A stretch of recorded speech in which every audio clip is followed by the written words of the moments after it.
Querida doutora Rosana, tudo bem? Tudo bem, querida? Obrigada pelo convite. Eu que agradeço, minha querida, eu que agradeço. Eu quero dizer o dia que eu lhe conheci, quero falar um pouquinho aqui, através do Marcelo Antunes aqui em Uhum. Brasília, através do pastor Michael, esses queridos que nos apresentaram em uma palestra que você estava dando sobre o sono, juntamente com a sua irmã Rosângela, que é uma preletora nossa esse ano, no Seminário Nacional Amo Crianças, doutora, que será realizado, se assim Deus permitir, dia 11 e 12 de julho aqui em Brasília. E a gente ficou muito feliz de poder ter a sua irmã, Rosângela, vai falar sobre as novas gerações ali conosco. Você, doutora Rosana, eu queria, em primeira mão, lhe agradecer por essa gentileza de poder estar aqui hoje conosco nessa live, falando um pouco sobre a infância, falando um pouco sobre essa vida incrível que Deus nos deu e que muitas vezes, ao longo da vida, nós vamos tendo tantos episódios que muitas vezes não sabemos lidar com ela. Mas antes de eu entrar nas perguntas, eu quero saber, você está me ouvindo bem? Te ouço super bem. É que o meu fone aqui desconectou, eu estava tentando usá-lo, mas vamos sem mesmo. Só torcer para não acontecer barulho aqui em casa. Ah, que bênção, então. Você está aqui no Brasil ou você está fora? Estou no Brasil. Vim para alguns compromissos profissionais há quase um mês, mas devido a Certo. toda essa situação, nós decidimos ficar por aqui até que tudo se organize por lá, né? Que a situação nos Estados Unidos está bem intensa, bem tensa. Então, decidimos em família permanecer aqui, fazendo o que é possível de forma remota. Correríamos, eu penso, menos riscos do que voltando para casa. Então, Ah, eu estamos no acredito. Brasil. É verdade. Aqui você tem família de perto também? Tenho, aqui eu tenho três irmãs, tenho o meu pai, tenho Oh, os meus amigos, todo mundo. Estou em casa. que bom, que bom. E aí a gente fica cuidadinho, né? Com as famílias perto. É É algo tão muito bom, especial. sem dúvida. Doutora, olha só. Hoje antes de eu falar sobre um episódio que nós vivenciamos de luto hoje, eu vou lhe apresentar um pouco, porque talvez algumas pessoas que estão nos vendo lhe conheçam dos vídeos, mas eu queria lhe apresentar um pouco, falando um pouco do seu currículo. Além do seu currículo, acima dele, eu sei que você é uma serva de Deus, uma esposa, uma mãe, uma filha, uma irmã, uma querida do Senhor. E, mais uma vez, eu quero agradecer, que logo nesse início de live, agradecer pela sua gentileza, humildade. Não tem uma pessoa que eu conheça que não fale do seu amor e da sua humildade em relação às pessoas, o seu amor por vidas. E se tem uma coisa que eu admiro e amo em pessoas, é isso: amar pessoas, amar a Deus acima de tudo, amar família e amar vidas. Então, muito Obrigada pelo obrigada, muito carinho. obrigada. Eu, de fato, amo pessoas. Quem me conhece de perto sabe que eu amo gente. Eu acho que a Angelina saiu muito parecida comigo nesse aspecto de gostar de estar com as pessoas. Infelizmente, não conseguimos atender a todos, né? Verdade. Ser talvez um pouco mais próximos como gostaríamos, mas obrigada pelas palavras de carinho, viu? Nada. Que Deus continue lhe abençoando, lhe blindando, viu? Blindando a Amém. sua vida. Você Amém. tem feito tão bem a milhares de pessoas com seus vídeos, com seus livros. Inclusive, eu tenho eles aqui, estava lendo ainda agora, relendo um pouco. Uhum. Esse, inclusive, é fantástico. Estava aqui falando com meu esposo para a gente reler alguns capítulos juntos, porque tem temas tão relevantes. E eu Sim. queria apresentar para as pessoas que estão nos vendo, inclusive educadores, eu fiquei sabendo de todo o Brasil, pais que estavam questionando tantas, fazendo tantas perguntas e que falaram, mandaram um recadinho hoje para mim: tia Carlinha, eu vou estar nessa live, talvez vai me ajudar tanto, com tantos questionamentos que eu tenho sobre a vida, sobre os meus filhos, e vai ser tão especial. Então, eu queria apresentar a doutora Rosana. Eu, pelo que eu estou sabendo, né, fiquei sabendo do seu currículo, mas é uma querida que fez graduação em psicologia. Se eu estiver errada, depois você me Tá corrige. bom. Você tem 3 PhDs em neurociência, foi convidada pelos Estados Unidos a fazer pesquisas e tem um instituto nos Estados Unidos. Fora isso, eu fiquei sabendo uma coisa tão interessante. Você também tem uma graduação em neuropsicoforma... Olha, eu não sei falar direito. Neuropsicoformologia, alguma coisa nesse sentido. Neuropsicofarmacologia, mas na verdade, todo o meu mestrado, doutorado, os pós-docs, eles tiveram ênfase em neuropsicofarmacologia. Então, eu Olha, tive muitas aulas de farmacologia, dessas áreas afins. Então, por isso que às vezes eu falo com um pouquinho mais de facilidade quanto às medicações, quanto como elas agem no cérebro, por conta dessa formação dentro das neurociências, que me permitem ter um pouco de conhecimento para falar sobre isso. que maravilha, que maravilha. Então, é tão bom porque uma coisa liga a outra, né? A neurociência com essa outra especialidade tem tudo a ver. Com a psicologia também.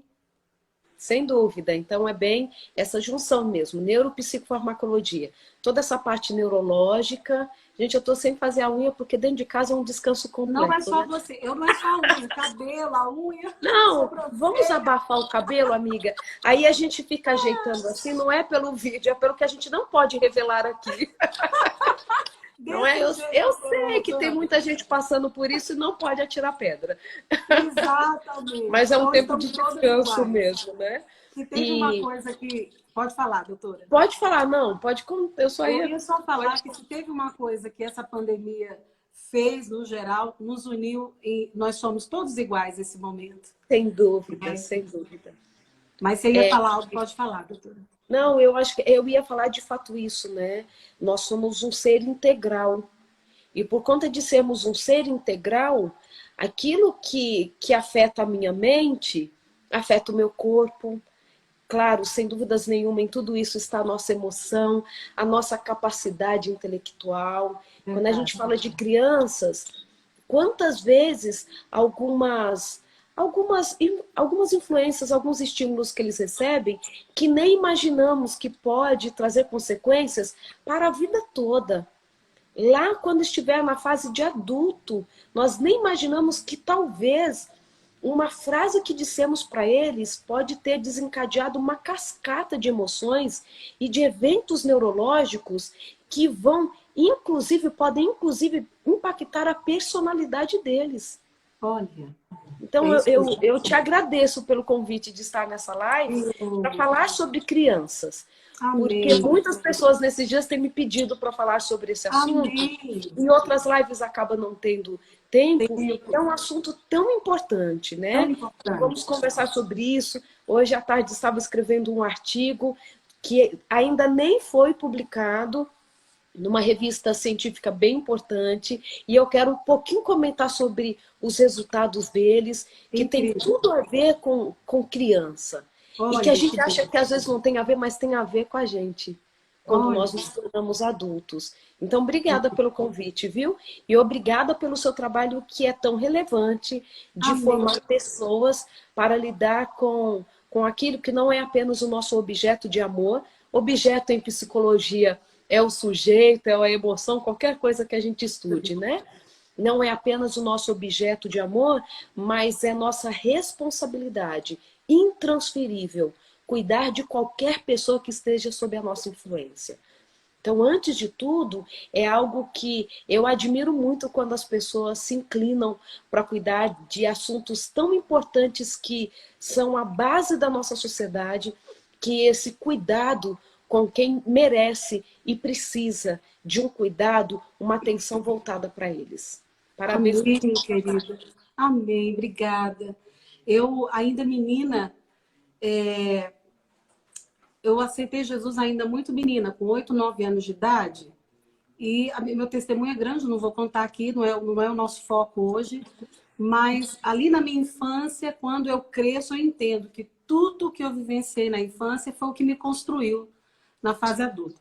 E quando eu passei a amar esse ministério com crianças, eu entendi que foi porque eu fui muito alguém me alcançou primeiro, uma professora, uma tia de igreja, alcançou porque mamãe e papai não eram cristãos, e ela insistentemente nos convidava a ir a uma igreja. No dia que eu fui, eu conheci Jesus e me apaixonei. E dali, então, eu comecei a entender logo na adolescência que o meu chamado era com crianças. Eu amo, de fato, crianças. Foi ali onde eu comecei, talvez, a estudar, logo na juventude, estudar sobre a infância. E também entendi que se a gente cuida, de fato, de uma base onde ela seja bem cuidada, bem orientada, amada, nós teremos, então, adultos que sejam mais felizes. E Sem se dúvida. isso, não é? Se isso for negligenciado, nós teremos, então, adultos quebrados, onde talvez a vida vai ter que ou montar, remontar, vai ter que ajudar, e aí leva mais tempo para ser construída uma nova base. Então, a gente apenas tem feito o que Jesus nos chamou para fazer, que é amar crianças, cuidar dessas crianças no Brasil e orientar pais e professores, mas a gente não faz isso só. A gente precisa de pessoas como a senhora, que ama pessoas e que pode ajudar pais a entender o valor precioso da herança que Deus designou a eles, que deu de presente, que são filhos. Nós precisamos orientar professores que talvez não saibam lidar com tantas coisas novas que têm acontecido na infância. E pessoas como você nos ajudam muito. Então, nós é que agradecemos mais uma vez. Eu começo, talvez, fazendo hoje uma pergunta com o meu coração muito pequeno. Eu até pensei em adiar, talvez, essa live, mas porque hoje nós perdemos uma professora. Na verdade, não perdemos, ela foi morar no céu, a saudade ficou para nós, da nossa igreja. Ela é professora ali dos juniores, eu sou líder dela na igreja com a Leilinha. E ela deixou 2 filhinhos pequenos, nossos aluninhos e o seu esposo, a Weslane. Mas quando eu lembrei que a gente poderia hoje, exatamente hoje, falar um pouco sobre a dor do luto e, de repente, ajudar tantas pessoas que estão nos ouvindo, essa seria a minha última pergunta hoje. Mas eu começo por ela, porque é justamente algo que nós estamos vivendo. Eu perdi um filho, doutora Rosana, com 5 anos de idade, por um erro médico. E eu estava trabalhando já muito com criança, amo crianças e tal. E, de repente, meu único filho, eu estava grávida do segundo filho, que hoje tem 15 anos. Isso já fazem 15 anos. E, de repente, o meu filho falece por um diagnóstico errado. Mas, aquele momento da dor, do luto, eu achei, naquele momento, que os meus sonhos tinham acabado, a vida se encerrava ali para nós. Eu olhava para o sol, eu não conseguia ver sol, eu só conseguia ver nuvens escuras.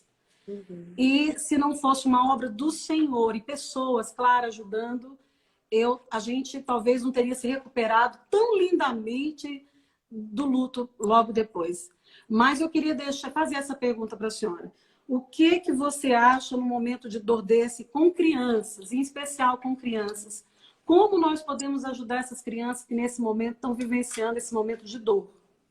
É uma pergunta muito interessante. Eu estou vendo várias pessoas aqui falando sobre a dor, sobre alguém que perderam. E o luto, ele faz parte da experiência humana. E é muito interessante nós definirmos o que é luto, né? De uma forma muito simples, luto é uma perda significativa. Vou resumir assim. Então, para nós, claro, quando falamos de luto, nós pensamos mais na perda de alguém que a gente ama, né? Ó, que forma tão triste que você perdeu alguém tão querida. Mas para a criança, por exemplo, pode ser a mudança de escola, onde ela deixou os amiguinhos e agora ela está indo para um contexto novo. Existe uma perda que no coração dela é como se fosse uma perda irreparável. E naquele momento é irreparável. Ela não vai talvez encontrar aqueles amigos de novo, o conforto de ser conhecido, respeitado, ter as habilidades já reconhecidas pelos outros. Então, a gente já fala isso, perda, uma perda significativa é o luto. Todos nós passamos por perdas significativas. É verdade. O luto vai passar por diferentes fases. Cada autor vai colocar essas fases de uma forma.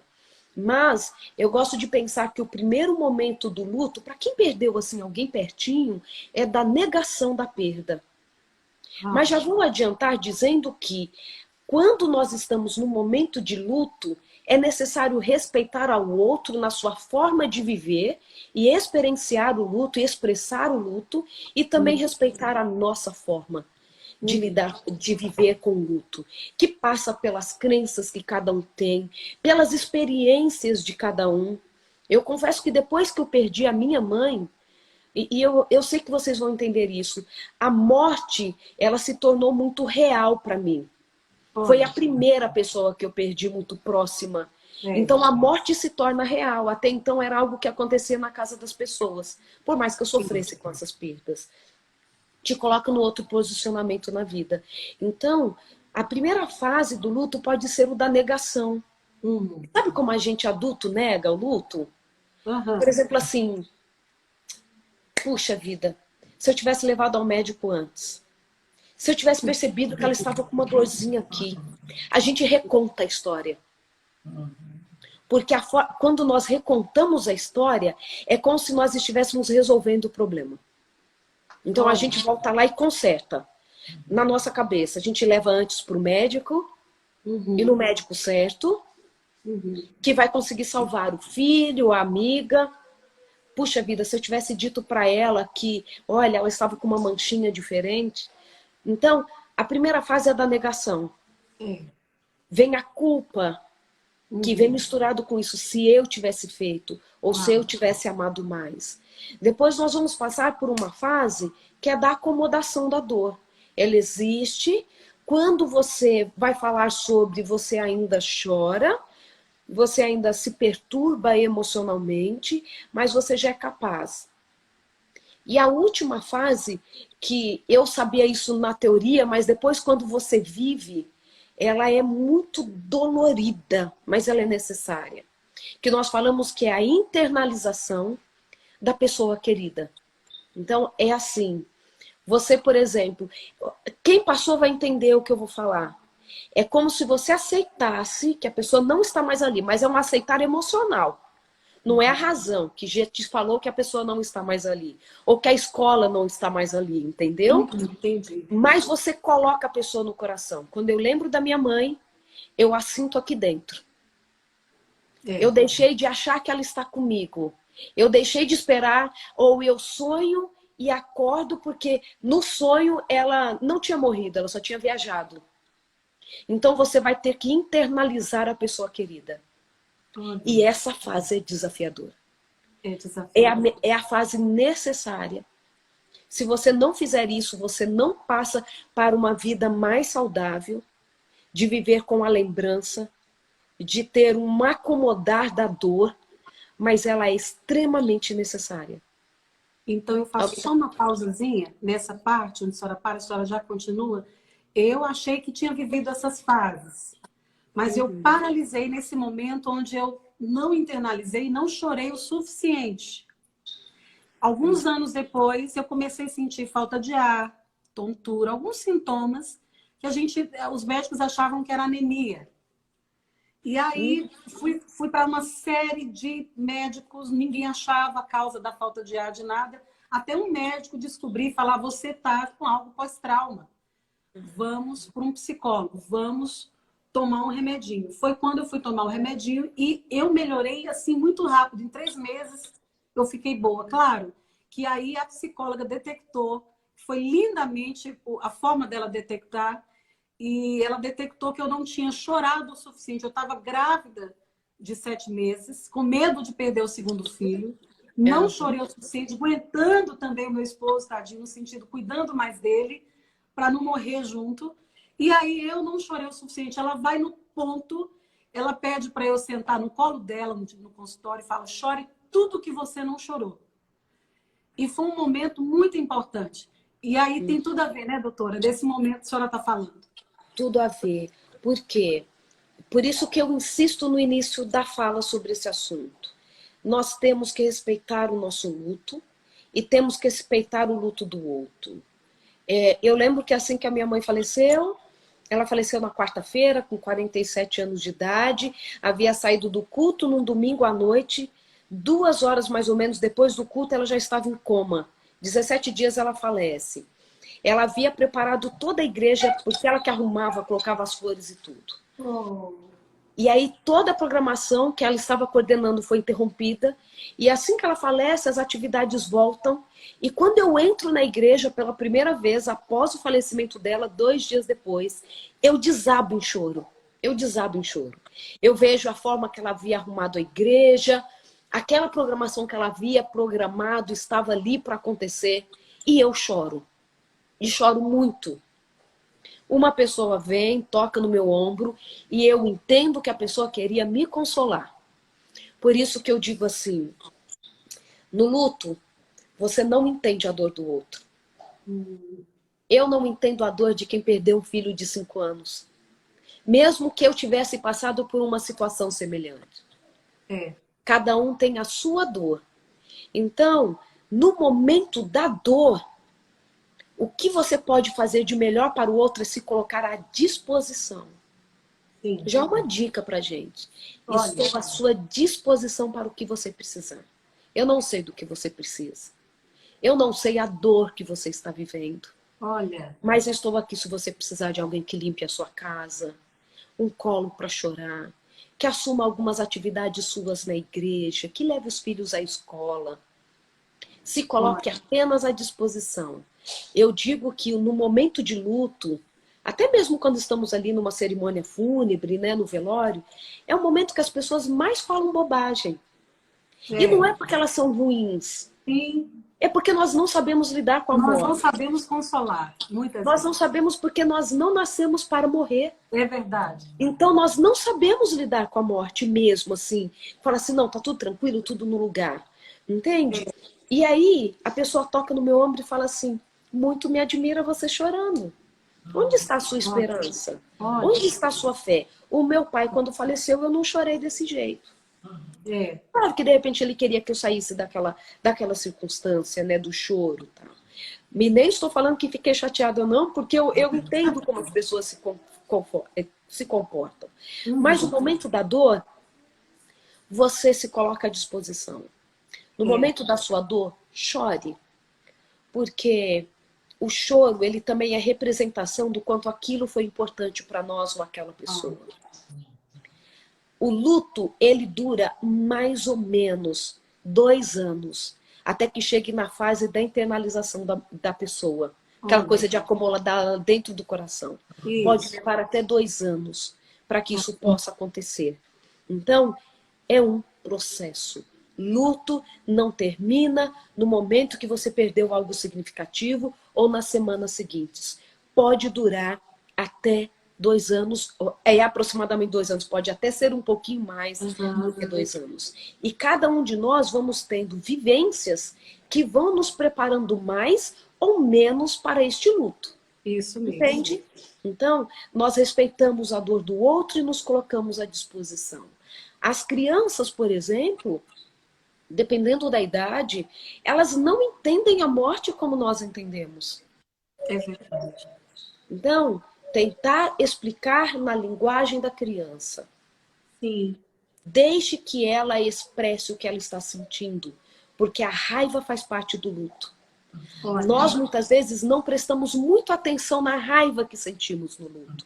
Mas da raiva, ou da raiva da gente, ou da raiva da vida, ou da raiva da circunstância, ou da raiva do médico. A gente vai ter que encontrar alguma coisa para sentir raiva. A criança vai sentir raiva. E ela vai expressar isso de uma forma muito mais, não genuína, de uma forma muito mais expressa do que nós. Então ela pode sair chutando tudo, brigar com a professora na escola, não quero mais comer verdura. Ela está protestando contra a vida, contra essa injustiça que ela está sofrendo. Então a raiva faz parte do luto. A dor faz parte do luto. Não querer voltar para a vida faz parte do luto. Eu estou usando a minha história como exemplo porque eu prefiro falar de mim do que de outras pessoas e porque eu mesmo tendo este conhecimento sobre luto, minha mãe falece, eu já estava na semana da minha qualificação para o doutorado. Eu estava na semana da qualificação para o doutorado. Eu já era uma adulta e já tinha estudado psicologia. Entende? Então, toda essa questão das fases do luto eu já conhecia na teoria. Sim, claro. Só que a minha mãe entra em coma no domingo à noite, na segunda-feira pela manhã, ela não volta do coma E aí, então, eu ligo para o meu departamento, converso com o meu orientador e digo assim, a minha mãe está no hospital, parece que ela teve um AVC, estamos esperando ter condições de fazer uma tomografia e temos resultado dessa tomografia. A minha qualificação era na quarta-feira daquela semana. Tudo foi adiado. Olha.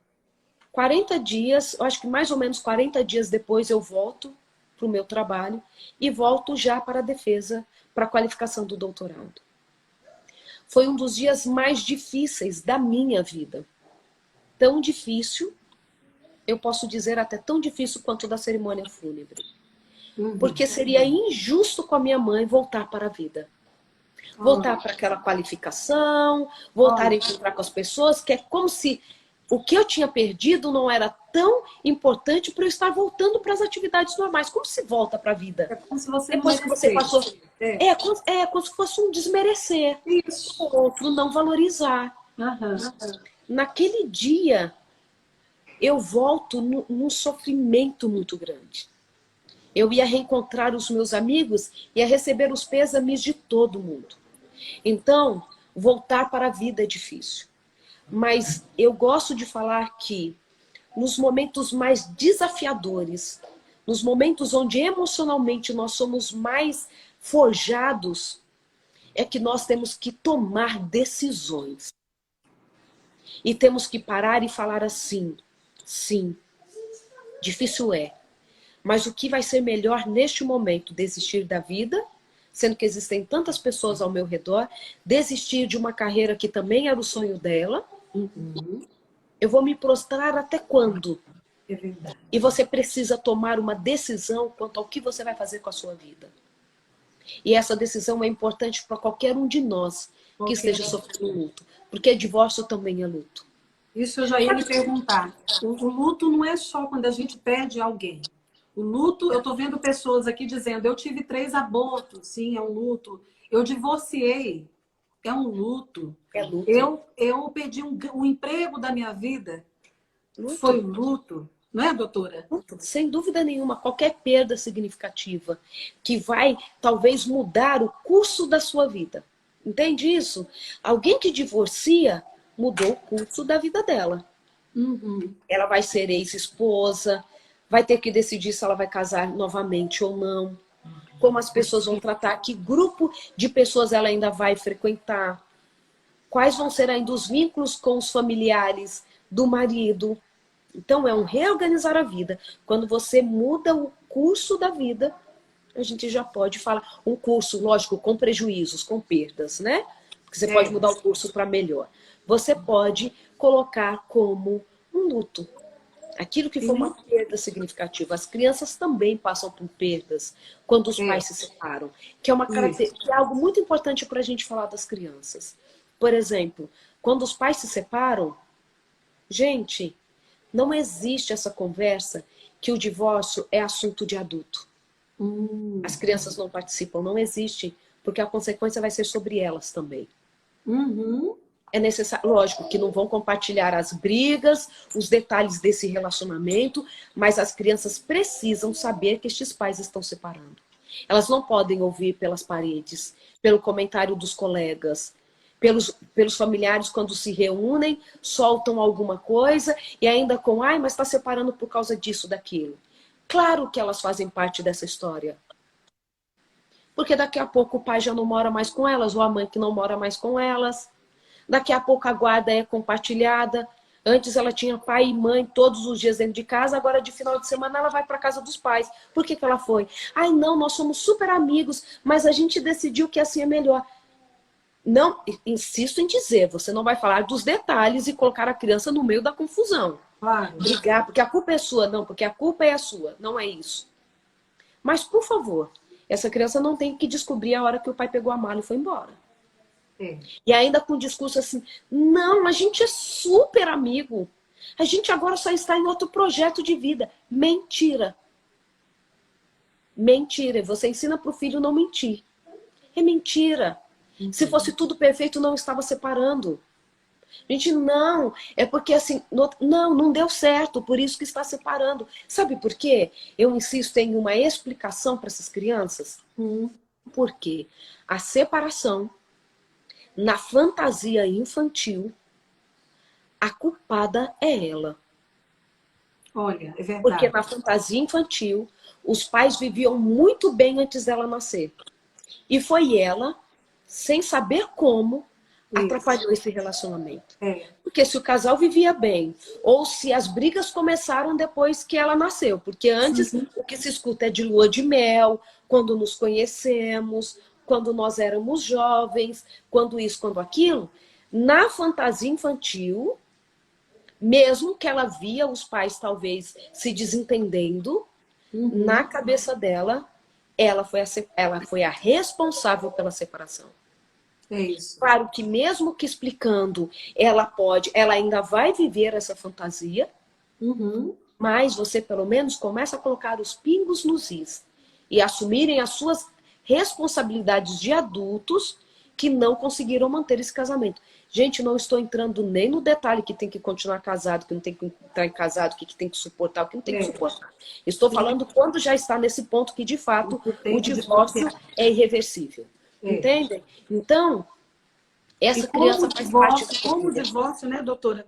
Como o divórcio é algo que traumatiza. E aí, as perguntas que também ouvi muito aqui, estão pedindo para eu desativar os comentários daqui a pouquinho, porque eu vi que muita gente está fazendo perguntas tão importantes. Eu queria muito interagir, mas a gente vai desativar jazinho aí os comentários. Mas a diferença do trauma e do luto, tem uma diferença aí, né, doutora? O trauma é quando a situação não foi resolvida. Quando ela se prolonga. O trauma, quando a gente fala também de forma muito simples, é o rompimento doloroso. O luto, ele passa pelo trauma. Uau. Mas esse rompimento doloroso, ele pode cicatrizar, acomodar. Entende? É que ele não foi elaborado. Passou por uma situação difícil, mas não foi elaborada. Como, por exemplo, uma criança que não participou em nenhum aspecto dessa conversa sobre o divórcio. E aí ninguém explicou para ela nada. O pai é perfeito, a mãe é perfeita, então a culpa é dela. Uhum. Todo mundo continua amigo e só eu com essa raiva no coração, porque eles se separaram. Uhum. Você não fecha as coisas. Por exemplo, no estresse pós-traumático. É. Eu convivi com um menino que passou por um assalto bem violento dentro de casa, quando Uhum. ele tinha por volta dos seus, acho que, 6 anos de idade, por aí, 5, 6 anos de idade. Passou por esse trauma muito intenso dos assaltantes dentro de casa, ameaçando matar, ficaram ali por horas. E depois disso, a criança foi encaminhada para uma terapia, mas a terapeuta falou assim, não, ele está super bem e tal, e deu alta assim, em poucas consultas. Uhum. O tempo passa, quando ele chega por volta dos 12, 13 anos de idade, ele apresenta um comportamento de não querer mais dormir sozinho no quarto dele. E tem que dormir com os pais todas as noites. E Olha. fica nesse comportamento dos 12 aos 15 anos de idade. O menino super esperto, resolvido, etc e tal. Mas se os pais não deixavam ele dormir com eles, ele entrava em crise. De ter tremor e tudo, de parecer que ia morrer. Uma crise de pavor mesmo. De pavor. E aí, nessa conversa com os pais, olha, já tinha acontecido há pelo menos 8 anos. O estresse pós-traumático, ele pode manifestar os seus sintomas até 8, 10 anos após a situação que foi traumática. Se Isso. ela não tiver sido elaborada. Uhum. Então, trauma, você passar por uma situação do luto, ela sim traz um rompimento doloroso, mas que você precisa tratar, passar pelo processo do luto, para que não se instale como algo que vai gerando prejuízos ao longo da vida.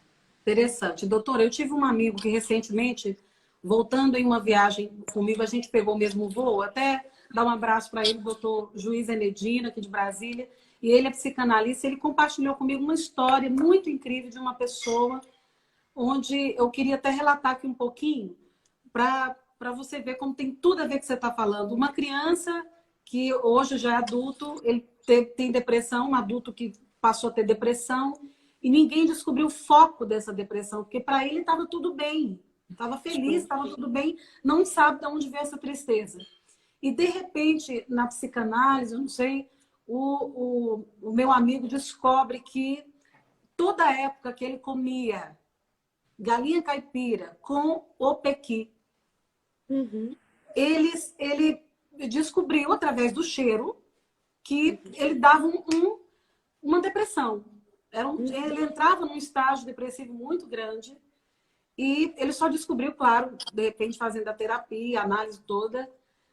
E aí eu fiquei achando incrível aquela história, quando ele disse que descobriu que o cheiro... Por quê? E aí ele vai me contar. Quando o menino tinha 8 anos de idade, o pai estava assistindo um jogo em casa com os amigos e estavam fazendo uma galinhada muito grande, panelas, cozinhando pequis e galinha. De repente, o menino passa por um momento do lado que estava na mesa e derruba a galinha com o pequi. Acabou o almoço de todo mundo. O pai leva essa criança para o quarto, bate muito, severamente, e força essa criança a comer toda a comida, mesmo colocando para fora. Uhum. Com isso, ele conseguiu fazer toda a análise que todo o cheiro do pequi com a galinha voltava a isso. Tem a ver, doutora, agora eu faço essa pergunta para a senhora, tem a ver o que eu estou falando? Tudo a ver, porque a maioria dos traumas é instalada lá na nossa infância. Por quê? Um dos motivos é neurológico. O nosso cérebro ainda não está bem formado na infância para termos a condição de elaborar pensamentos a partir daquele estímulo que recebemos. Então, às vezes, até informações que são desconexas, elas acabam sendo integradas, mesmo que elas não tenham o mínimo sentido. Neurologicamente, a gente não tem essa capacidade de refletir de forma mais complexa sobre uma situação. Então, esse já é uma questão. Sem dúvida nenhuma que essa relação com a comida e um evento emocional traumático, ela pode ser disparadora de eventos depressivos e ansiosos, sem dúvida nenhuma. Por isso que a terapia, a psicoterapia, ela é muito importante, porque ela vai resgatar estímulos que recebemos que parecem tão dissociados, mas que tem tudo a ver. Uma comida com uma sensação, um cheiro com uma boa lembrança, e às vezes até mesmo esse cérebro vai juntando informações, empilhando informações, que forma depois uma memória de algo que nem aconteceu, mas que foram empilhando e formou uma memória. Por isso que, sem dúvida nenhuma, que essa vivência na infância, ela traz para nós conteúdos que vão nos formar como adultos. Aquilo que recebemos na infância e aquilo que estamos dando para os nossos filhos é de extrema importância. Por isso, por exemplo, uma criança até 5 anos de idade nunca deveria assistir nenhum conteúdo sem estar acompanhada de um adulto que explique para ela o conteúdo. Mesmo que seja um conteúdo bíblico. Muito bom. Olha, um dia desses, vou abrir meu coração e contar para vocês isso. Deixei a Angelina fazer o culto dela sozinha. Ela faz o culto com a gente e depois ela gosta de fazer o culto dela sozinha, que ela escolhe a música que ela quer assistir, aí ela falou assim, mamãe, eu quero assistir tal desenho bíblico. Ela assistiu. Eu não, esse desenho bíblico, ok. Gente, aí eu peguei assim, depois uma circunstância, eu falei assim, filha, ela me pediu alguma coisa que ela não podia comer. Eu lembro que era até alguma coisa para comer. Eu falei assim, filha, você não pode. Ela abriu a boca e ela chorava. E ela falava assim, mamãe, eu preciso comer isso. Eu achei aquilo tão estranho. Olha. Aí eu falei assim, por que você precisa comer? Ela assim, porque é um vício.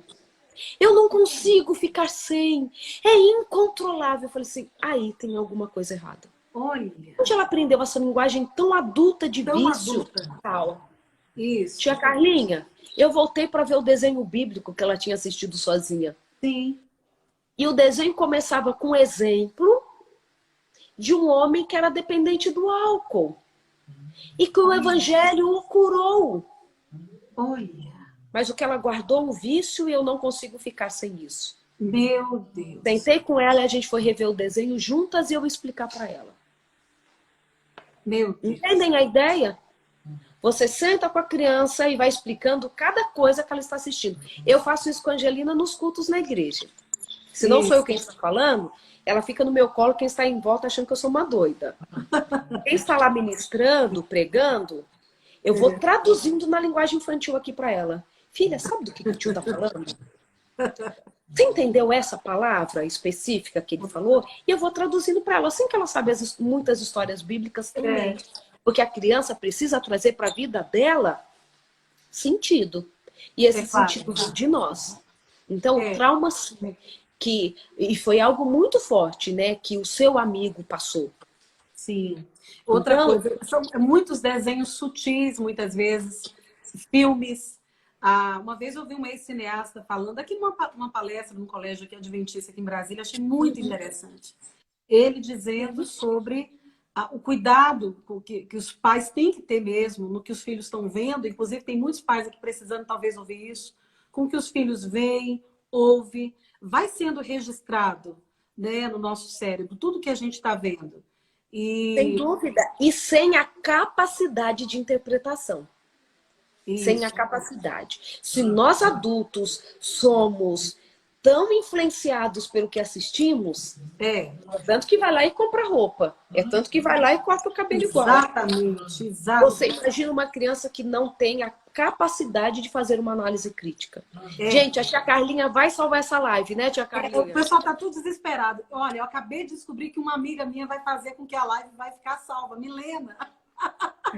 Outra Mas coisa, eu acho que tem o que ser a tempo partir vai, do o seu. tempo daqui a pouquinho vai acabar, mas eu acho que, em nome de Jesus, se a doutora puder depois, quando acabar, ficar só mais um tempinho com a gente desliga e volta um pouquinho. Pode ser, doutora? Tá bom, pode ser. Então, por exemplo, quando a gente fala, porque a gente ia conversar também sobre depressão, sobre ansiedade, mas a gente está preparando o caminho para isso, né? Então, uma ansiedade, uma depressão, na infância, porque ela pode se manifestar, elas podem se manifestar como transtornos muito bem descritos pela literatura. Existe a depressão infantil, existe a ansiedade na criança, existe a fobia, existem esses comportamentos, esses transtornos. Eles podem ser consequência de uma vivência traumática, de um luto, ou mesmo de outras questões que às vezes a gente nem presta atenção. É verdade. Então, como que a gente pode, por exemplo, identificar que uma criança está sofrendo com depressão e ansiedade? Quando ela tiver uma alteração comportamental negativa significativa. Então vamos lá. Um exemplo, isso. A criança, ela ia super bem na escola, e as notas dela começaram a baixar. Gente, já levanta a antena. Não fiquem justificando. Levanta a antena. Ela era uma criança super amável com todo mundo. Começou a bater em todo mundo. Era super tranquila e agora parece que tem TDAH. Transtorno de déficit de atenção e hiperatividade. Qualquer mudança significativa no comportamento, nós temos que levantar a nossa antena, ligar a antena. Já tem algo errado. Pode ter algo errado. Outra coisa que é extremamente importante, quem me conhece sabe que eu insisto nessa ideia. Nós, como pais, educadores, quem lida com criança, precisa, não é só que precisa, é obrigado a entender sobre as fases do desenvolvimento. Por exemplo, a criança, quando está com aproximadamente 4 anos de idade, ela vai reconhecer a diferença dos gêneros, menino e menina, por volta dos 4 anos de idade. E a gente fala que é o primeiro luto que a criança sofre, pensando nos lutos naturais do desenvolvimento, né? Porque ela se choca quando ela descobre que anatomicamente meninos e meninas são diferentes. Até então ela não tinha essa percepção. E ela pode mudar o comportamento. Eu lembro que quando a Angelina entrou nessa fase, pra quem não sabe, minha filhinha está com 5 anos. Quando a Angelina entrou nessa fase, algumas coisas que ela fazia tanto comigo quanto com o pai, ela passou a querer fazer comigo. E ela falava assim, papai, eu te amo, mas eu quero fazer com a minha mãe. Por quê? Porque ela percebeu que meninos e meninas são diferentes. Verdade. Então ela tinha que ficar mais perto de mim para aprender como as meninas se comportam. Isso. Então ela perguntava para mim, mamãe, isso é elegante? Meninas fazem isso? Eu não sou menino, né, mamãe? Então essa marcação na cabeça deles é muito importante, porque eles estão passando por um luto. É, Que é o luto, por exemplo, nas meninas que têm a vagina e elas veem que os meninos têm o pênis. Pais e mães, falem as palavras corretas dos órgãos para os correto. filhos. Porque Importante a gente falar. do braço a gente não troca o nome nem da cabeça. Isso A mesmo. gente troca daquilo que a gente tem vergonha de falar o nome. Só um pouquinho, doutora. Eu conheci uma história de um menininho que entrou em depressão, fez uma cartinha que ia até, inclusive, suicidar-se, um adolescente, porque estava tendo a poluição, que é uma ejaculação da criança, do adolescente Involuntária. dormindo. Uhum. Mas muitos pais não sabem disso. Então, ele achou que estava com câncer.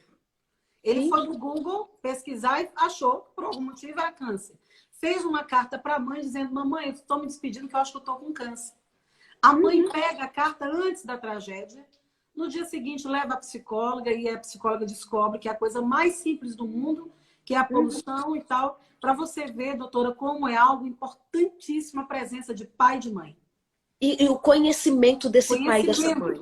Isso. Conhecimento desse pai e dessa mãe para salvar os nossos filhos. E mesmo assim a gente não vai dar conta de tudo. É Não verdade. é? Mas aquilo que está ao nosso alcance, vamos fazer.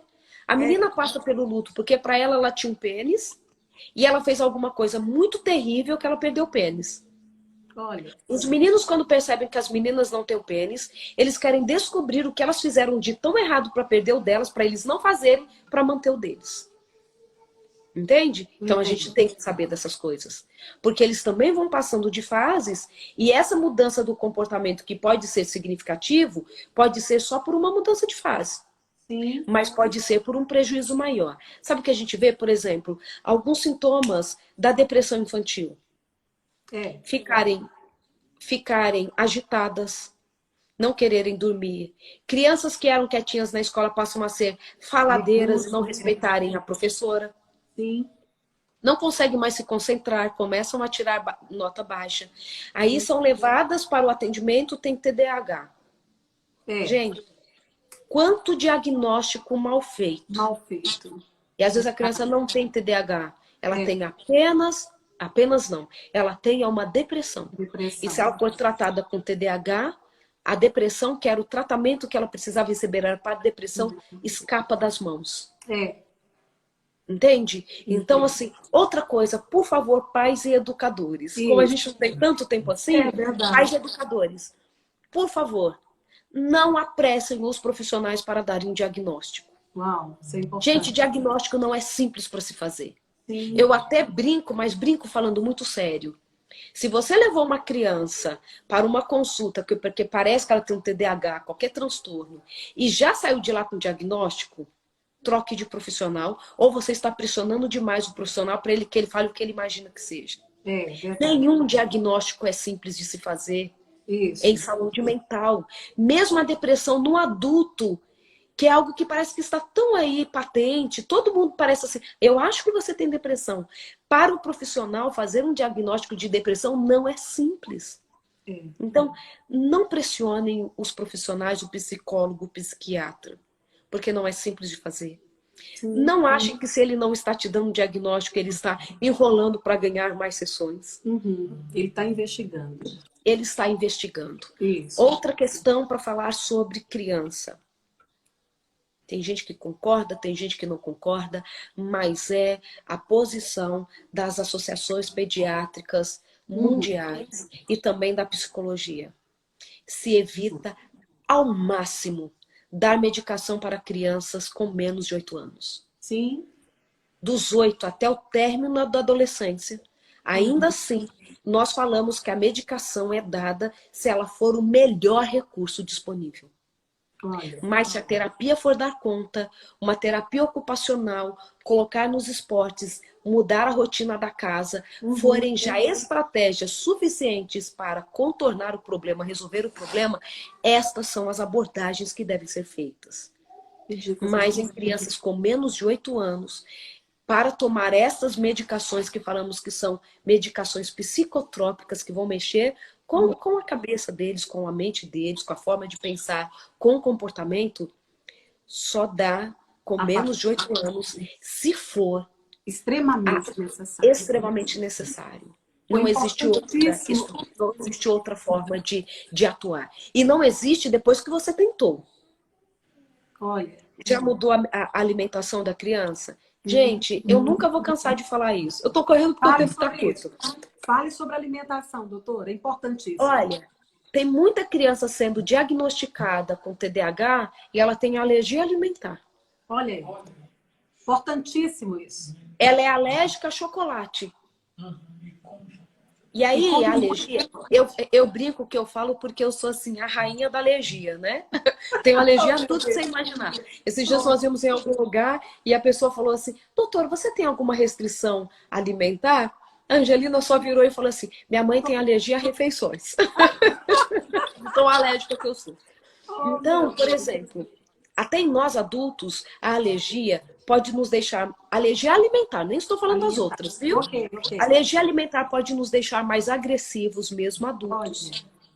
Com dificuldade de memória. Olha. Com perturbação no sono. Irritabilidade. Pode desenvolver depressão, porque você diminui a quantidade de serotonina. Olha, incrível. A criança, ela tem uma irritabilidade interna que ela não sabe explicar e nem, às vezes nem identificar. É como se coçasse por baixo da pele dela. Sim. Isso deixa ela extremamente irritada, agressiva e agitada. TDAH é o transtorno TDAH, transtorno de déficit de atenção e hiperatividade. Tem pessoas perguntando, tem adultos também que têm TDAH, né? Não estou falando que a doença não existe, ela existe, ela é muito bem descrita pela literatura, ok? Mas existem muitas crianças sendo diagnosticadas e elas não têm. Se resolvesse a alergia delas, elas deixavam de apresentar os sintomas. Eu vi muito isso quando a gente vai... Pode falar, doutora. Pode falar. Quando a gente vai em abrigos, orfanatos, às vezes visitar crianças, eu percebo que muitas delas tomam Ritalina, por exemplo. Os médicos tacam Ritalina nas crianças. Claro que eu não sei por qual motivo tanta criança dentro de um abrigo toma muito esse remédio. E aí eu comecei a questionar. Eu voltava dos abrigos questionando, gente, por que tanta criança em abrigos tem tomado? E aí eu realmente fico assim questionando até hoje. Não tem, às vezes, necessidade. Às vezes é uma alergia, mas como não tem um pai presente para lutar por essa criança, e aí já vão tacando qualquer remédio para ver se... Sim, às vezes elas chegam tão agitadas, tão agressivas, que eles dão, se for, né? Pelo menos para ajudar a tranquilizar, para que ela possa responder a um atendimento psicoterápico, ok. Mas o que eu vejo que é independente do lugar que ela esteja, nós estamos com uma supermedicalização de crianças. Entendi. Supermedicalização das crianças. A senhora acha que a criança, por exemplo, que é seletiva com alimento, o que teve aí para acontecer essa criança tão seletiva com alimento, já que a gente entrou um pouquinho aí sobre alimentação? Várias coisas podem ser. Existe aquela questão dela ainda não ter todas as suas... A parte dos neurônios, da inervação das papilas gustativas dela muito bem desenvolvidas. Então tem épocas ainda no desenvolvimento que o azedo, o amargo podem ser menos palatáveis para elas. Por exemplo, uma criança muito pequenininha não gosta de algo muito doce, porque ela ainda não está muito bem desenvolvida para isso. Então pode passar por essa questão do desenvolvimento mesmo, pode passar pelos hábitos alimentares errados dos pais. Ou de aceitar assim, ela não gosta de comer isso, então ok, a gente esquece e risca do cardápio. O que eu falo é que assim, olha, lógico, não sou nutricionista, uma nutricionista pode orientar quanto a isso de uma forma melhor, mas o que eu tenho visto funcionar muito é assim, a criança não gosta desse alimento específico. Ok, você não vai fazer a criança chorar e comer, amarra aquele alimento, se tem outro que pode substituir em vitaminas e etc e tal. Passou um tempinho, ofereça de novo. Ela está no contexto com outras crianças, de repente ela vai experimentar de novo. O que eu acho que a gente pode tirar do nosso discurso, como pais e mães, é aquele discurso assim, e nem adianta que ela não gosta de tomate.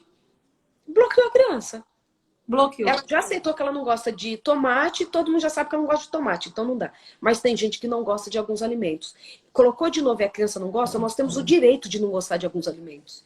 Mas desde que a gente tenha outros que substitua. Claro. Na infância, já não comia cebola. A minha mãe dizia que na primeira papinha que ela fez pra mim, que ela triturou ali, bateu a cebola junto, eu vomitei. E eu até hoje tenho pavor à cebola. E aí, agora na fase adulta, eu descubro que eu sou alérgica à cebola. Olha, Entendem como a gente tem que ter o equilíbrio entendo. na educação? Porque Sim, tem alguns alimentos que aquele organismo não vai aceitar. Mas a entendi. gente não pode fazer a criança dizer, isso eu não quero, isso eu não gosto, não quero comer. E a Isso. gente tem que sim, por mais difícil que seja. Gente, eu sou mãe também, também trabalho fora. A gente sim, vive uma vida corrida. Mas vamos começar assim, dar uma organizada no cardápio de casa. Quantas crianças obesas, né? Quantas? Aumentou tanto. Sabe quantas das crianças hoje no Brasil são obesas? Ah, Em média, 35% das crianças e adolescentes meu Deus do estão céu. acima do peso. É Até falo muito. disso no livro Neurociência da Felicidade, eu toco um pouquinho nesse assunto. Mas os pais não acham que elas estão acima do peso. Eu acho que nossa live vai acabar. Vai acabar, mas eu já vou encerrar e a gente volta na próxima. Tá Por bom, quê? tá Eu bom. quero terminar com Ah, você mas falando. assim, Ah, gente, eu sou toda leiga. eu Mas também eu acho que se a gente encerrar e começar não outra, essa falo. não fica gravada. Eu acho. Sabe o que a gente pode fazer para salvar Entrar o povo? no seu Vamos perfil. encerrar e começar pelo meu e Uau, você me envia uma solicitação. ótimo. Porque aí, entendem, gente, vai estar salva essa primeira parte do Pronto, seminário Eu Amo Criança, ótimo. E no tá? segundo, no E seu. o segundo vai ficar no meu. Inclusive, eu quero então só falar que no próximo nós vamos falar um pouco sobre autismo. Essa semana foi a Semana da Consciência do Autismo. E a gente quer falar um pouquinho, doutora, o porquê tanto autista nessa geração, nesse tempo, e que a gente não ouvia falar na nossa geração passada. E vamos falar também sobre abusos. Tanta criança sofrendo abuso, o que gera isso no futuro? E é Então, sobre o abuso, sobre uma das consequências que o abuso pode trazer, que eu escrevi um artigo hoje. uau, maravilhoso. Então, vamos conversar sobre isso. Eu acho melhor a gente encerrar aqui. Fica esse nosso encerramento e vamos agora assistir lá na doutora. E aí, depois eu preciso salvar essa sua. Você vai deixar salva, eu vou pedir depois para o Maicon me ajudar a salvar a sua para ir para o YouTube. Tá bom, Tá tá bom? bom. Beijo. Até lá, gente. Até lá.